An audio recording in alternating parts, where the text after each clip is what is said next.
August 5, 2024. A dictatorship falls. Years of repression give way to a new dawn across the nation. And at KUET University of Engineering and Technology, hope begins to stir. Amidst the wave of change, Dr. Mohammad Mashud was appointed Vice Chancellor, a symbol of vision, courage, and renewal. With humility and strength, he steps forward to rebuild a broken institution and inspire a new generation. But the forces of the past do not disappear quietly.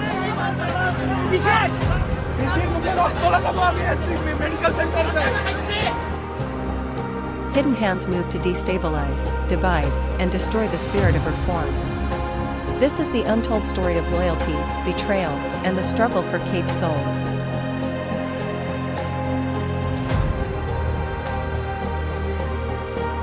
A turning point arrives. The fall of a regime sparks a new flame across campuses nationwide. At KUET University of Engineering and Technology, students rise with a clear voice, a 4-point demand for justice and reform.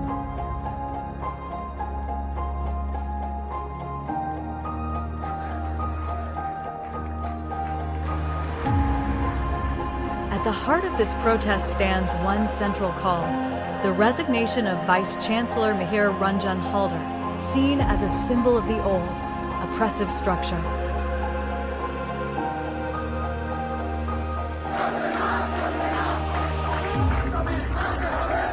With unity and conviction, the students flood the campus.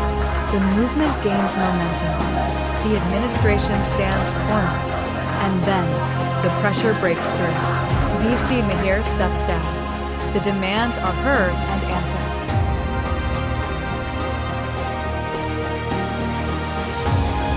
Celebration erupts. Sweets are shared. Emotions overflow. This is more than a resignation. It is the reclaiming of student power.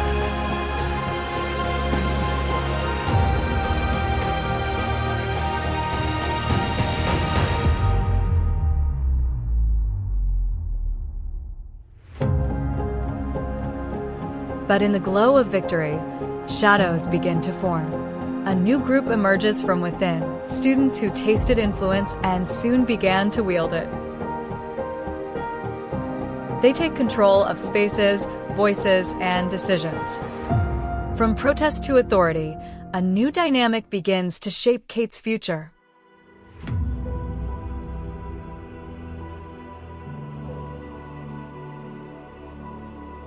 When Vice Chancellor Masud took office, a wave of reform swept through KUET.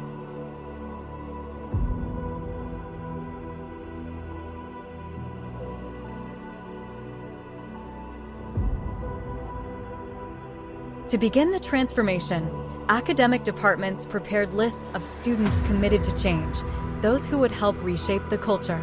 At the same time, a separate committee, led by the Hall Provost, identified and listed those entrenched in harmful traditions, ragging, guest room dominance, and substance abuse. Those found guilty were not spared.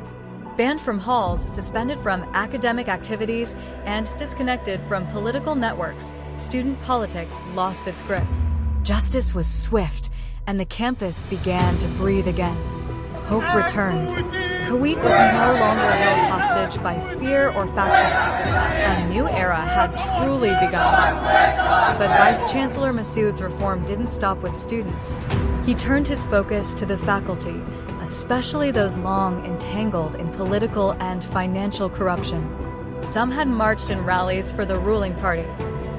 Others profited from shady tenders, commission deals, and used their positions to secure political gains.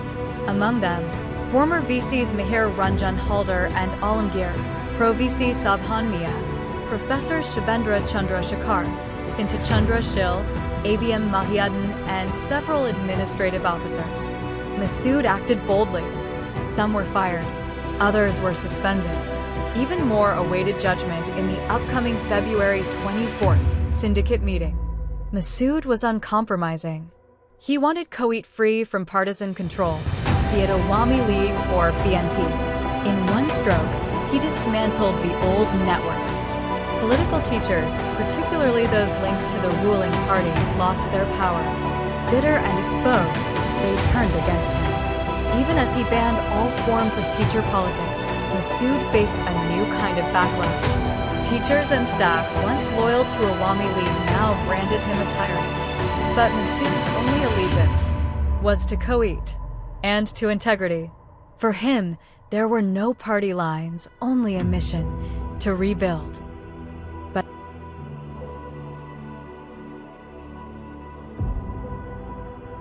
as the campus reformed, a shadow emerged from within. A powerful coalition of students and teachers, led by Omar Faruq and his allied faculty, began pulling strings from behind the scenes.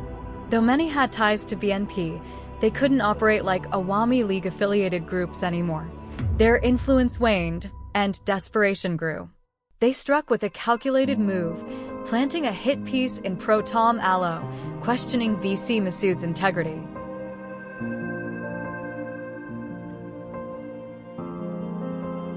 One headline in pro-Tom Allo questioned, "How could a plagiarist become VC again?"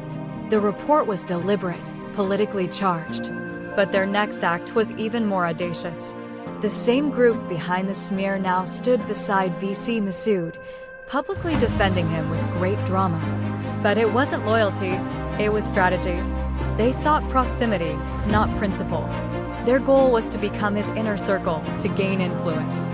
Yet Masud remained firm, unyielding on student politics, refusing to bend to their silent ambitions.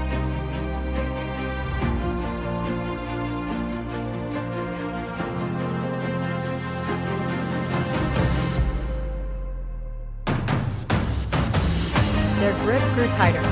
Masud approved the SWC Student Welfare Committee, formed under pressure. 12 core members, handpicked by Omar Faruq. 44 others? Mere names on paper. The committee wielded authority far beyond their mandate. Now with power, they began hijacking credit, dining subsidies, central field renovation, and thesis funding. Masud's initiatives were rebranded as their own. But Masud was no fool. He noticed. He withdrew. Frustrated teachers sidelined.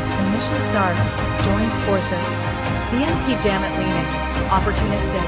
They saw no future under an honest VC. So, they found allies in Omar Faruq and his reformist clique. With no BNP support, the group leaned on Jamat to install a pro-VC, a political pawn cloaked in academic robes. Power dynamics shifted. Then came Efaz, a former BNP-affiliated renegade, now seeking relevance under a new banner. Backed by a few opportunistic faculty members, he found his way into the Vice Chancellor's office. A photo from that meeting was soon shared across social media, not to build bridges, but to claim allegiance. But Masud never invited him in. It was name-dropping politics, plain and simple. Soon after, Efaz was caught in a controversy near the URP building involving a female student. Instead of accountability, he found protection. The Pro-VC stood beside him, not as an administrator, but as a shield. Efaz became the perfect pawn, used by disgruntled BNP-leaning teachers to challenge Masud's authority from within. Not through ideology, but by manufacturing chaos. With chaos rising and loyalties shifting, Vice Chancellor Masud began uncovering the roots of decay. Years ago, during the quiet tenure of VC Mihir, Pro-VC Sabhan had forcibly seized 22 unauthorized powers, powers never granted by statute, never ratified by the syndicate. These weren't administrative adjustments, they were silent coups. Sabhan exploited this shadow authority for years, overriding due process, bypassing accountability.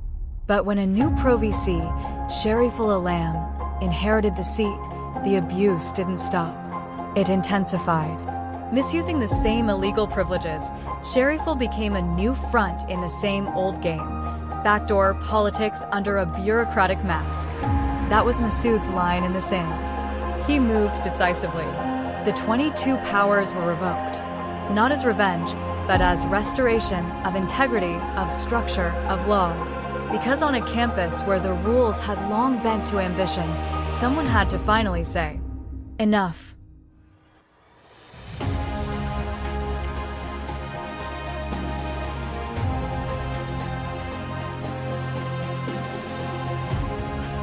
The objective was now crystal clear: install the Pro-VC as the next Vice Chancellor.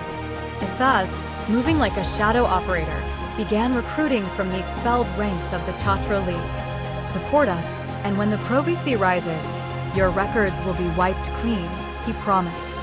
Dining hall dominance returned as Efaz muscled his way back into control, this time not as a student leader, but as a weapon. His loyalty shifted to whoever could restore his fading power. At the same time, Omar Faruq, hungry to show muscle, launched an online campaign through Google Forms, gathering names to build legitimacy. On January 7th, he unveiled a 74-member committee, KUET's first so-called anti-discrimination student front. But behind the branding lay a singular goal: to reintroduce student politics under a new banner. Together, Efaz and Omar Faruq became pawns in a larger game. Their provocations weren't just against campus rules, they were calculated moves to corner Masud.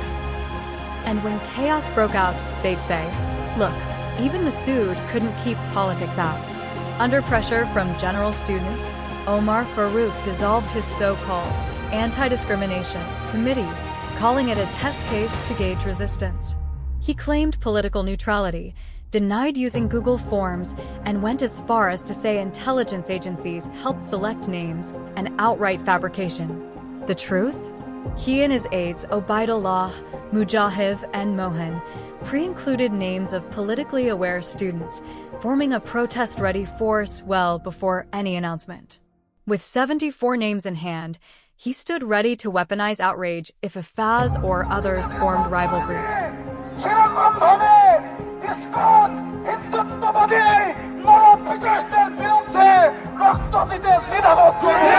Soon after the committee's disbanding, Faruq made a move for personal gain, demanding a job for a relative. When VC Masud stood firm on merit, Faruq retaliated.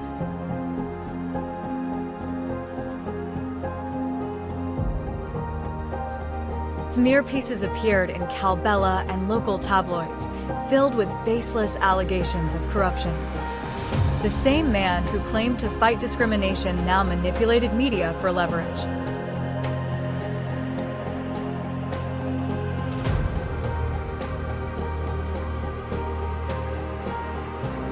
By January 31st, the mask fully slipped. Ratul, Faruq's close ally, led a delegation to VC Masud's office with an audacious list: 31 job positions and control over campus tenders. Their demand wasn't just unethical, it was criminal. When Masud refused, chaos was threatened. Faruq's faction escalated, launching new fronts like the Khulna District Anti-Discrimination Committee, an organization crafted to disguise raw greed as activism. Ratul, hiding his KUET identity, worked from the shadows while Faruq made the pitch. But Masud didn't budge. The Vice Chancellor wouldn't hand the university over to student mafias or their political handlers.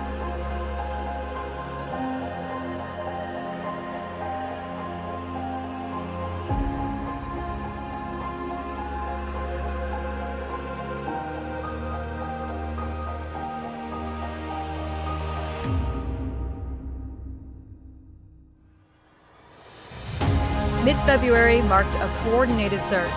BNP's Chhatra Dol student wing distributed forms across Khulna's colleges and universities. But at KUET, Efaz played a different game.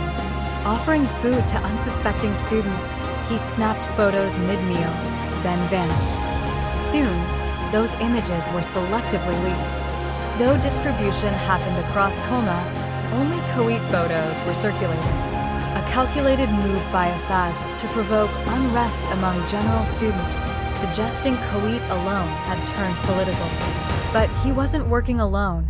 Omar Faruq had forewarning, tight with the pro-VC and BNP Jamat-backed faculty.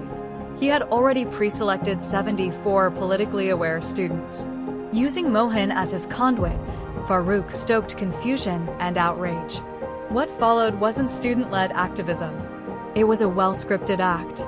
Needing to wash their hands clean, Faruq staged a protest against none other than Efaz group. But this wasn't opposition. It was choreography. The two factions, one led by Faruq, the other by Efaz, were backed by the same source, the pro-VC and his political network. The plan was strategic. Cause enough confusion, divide student unity, and shake Masud's grip on KUET. From the outside, it looked like clashing ideologies. But from within, it was one script, two actors both playing for power. The conspiracy had two arms. Omar Faruq NCP and Jamat-leaning teachers pro-VC. Efaz BNP-leaning teachers pro-VC. Two branches, one route. A united force to unseat Masud.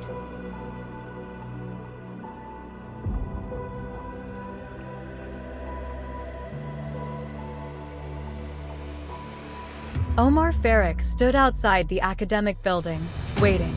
His destination? The URP building. A place strategically chosen, no CCTV, no witnesses. Chaos here would leave no trace. Meanwhile, Efaz men were scheduled to arrive through the same passage. The scene was set. The fuse only needed a spark. As the student march led by Obaidullah, Mujahid, and Mohin reached URP, Omar gave a subtle signal, urging common students to move against Efaz group. A crowd incited, emotions manipulated. Obaidullah tried pushing back to prevent escalation, but confusion reigned.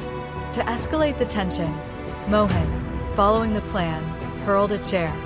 The mob charged. Obaidullah rushed to pull students away from campus grounds.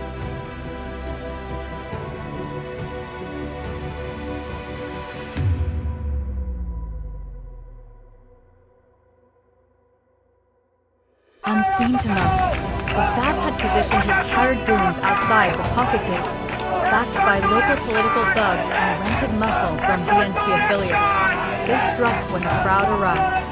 As the attack unfolded, Omar and Efaz disappeared. They had done their part, ignited the chaos. Now came the lobbying. At the third vertex stood Vice Chancellor and his group of politically aligned teachers, passive in public, complicit in private.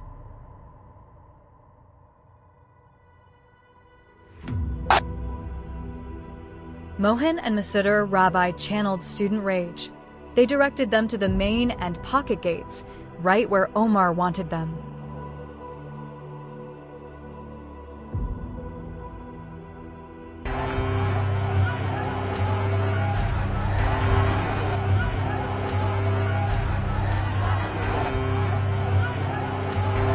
Former and current Chhatra League members rally in front of the VC's office.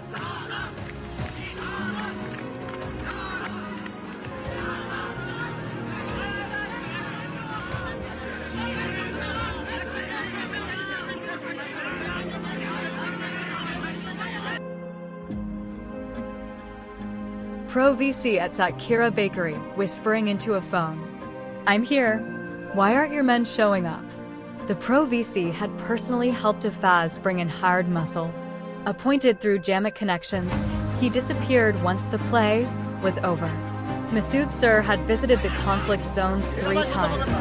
Yet in the narrative spun later, he became the villain.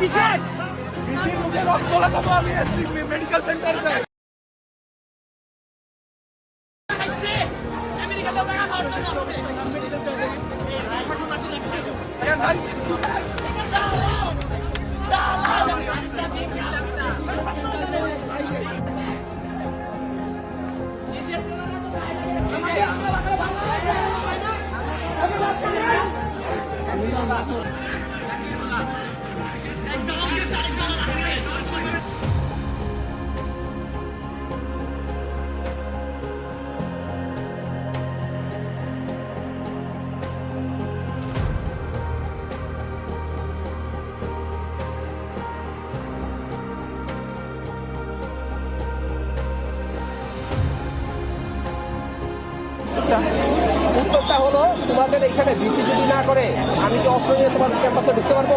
কখন জানানো হয়েছিল? আমি রাস্তায় যখন আসতেছি তুমি call দেবো, যাচ্ছ তো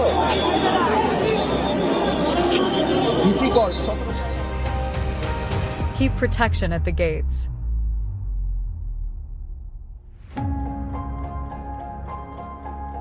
দেখো তুমি একটা ছবি তুলবো। এরা স্টেপ বাই স্টেপ ইয়া হইতো না, বুঝছেন? আগে পুলিশ আসছে, সবাইকে জানা হয়েছে এই ভিসি পাঁচটা আমাদের সেনাবাহিনীরা বলছে ভাই।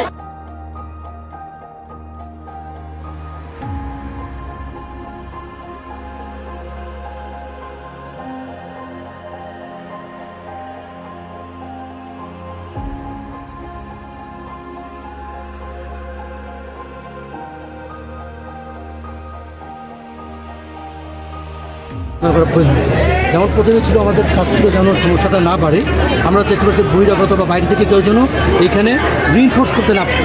তো আমাদের প্রথমে একটা অনেক সময় লেগেছে রিইনফোর্সমেন্টটা ঢাকা দিতে। অনেকে দেখেন আশেপাশে অনেকগুলো গলি আছে, অনেকগুলো রাস্তা আছে। তো এই যে বিভিন্ন জায়গা থেকে লোকজন যেন এসে কুয়েটের স্টুডেন্টদের সাথে যেন কোনো কিছুতে সংঘর্ষে লিপ্ত হতে না পারে, এই যে ম্যাসিভ যে ফোর্স, এই ফোর্সটাকে নিউট্রালাইজ করতে গিয়েই মূলত ওনারা যেটা বলতে জিনিসটা যে আমাদের লেট হয়েছে। আসলে ওই জন্য লেট হয়নি, লেট হয়েছে আমরা বাইরে থেকে যে সমস্ত বিভিন্ন জায়গা থেকে বহিরাগতরা জেনে এসে এই ঘটনা কোনো সুযোগ নিতে না পারে, সেহেতু আমরা চেষ্টা করছি এই যে ওপেন স্পেসটাকে ক্লিয়ার রাখা। কথা বলছি, যে কোনো আমাদের ক্যাম্পাসে ঢুকতে সময় না, এই জন্য স্টুডেন্টরা ছিল ক্যাম্পাসে, এই জন্য তারা মনে করেছে যে আমাদের রেসপন্সটা লেট করবে। আসলে আমাদের রেসপন্স লেট হয়। আমাদের ব্যাপার ছিল যে এই ঝামেলাটাকে যেন বহিরাগত কেউ মানে খোলা পানিতে মাছ শিকার করতে না পারে, কেউ যেন সুযোগ নিতে না পারে। এই জন্য দেখো একটা ঘটনা ঘটলো, বিভিন্ন জায়গা থেকে লোকজন হয়েছে, এটা কারো এক্সপ্লেন করে এই বহিরাগত কেউ যে আসতে না পারে, আমরা সেই জন্য আগে ফার্স্ট প্রায়োরিটি ছিল সেটা। কারণ আমরা যখন বহিরাগতদেরকে আমরা সরিয়ে দিতে পারবো, তখনই একটা সরে যখন যাবে তখন আলটিমেটলি সমস্যার সমাধান হয়ে যাবে। আচ্ছা, কয়জন আহত হয়েছে সংঘর্ষে আপনার কাছে? জানি না, সুনিশ্চিতভাবে, কারণ যেহেতু ছাত্রদের সাথে সুনিশ্চিতভাবে কথা বলা সম্ভব হয়নি, ভিসিটারও জানে না, ভিসিটার যিনি আমাদেরকে জানাবেন তখন আমরা পূর্ণাঙ্গ তথ্য দিব এবং আমাদের মর্যাদা কর্মকর্তা যিনি আছেন, যারা আছেন, এটা নিয়ে হয়তো পরবর্তীতে কথা বলবেন।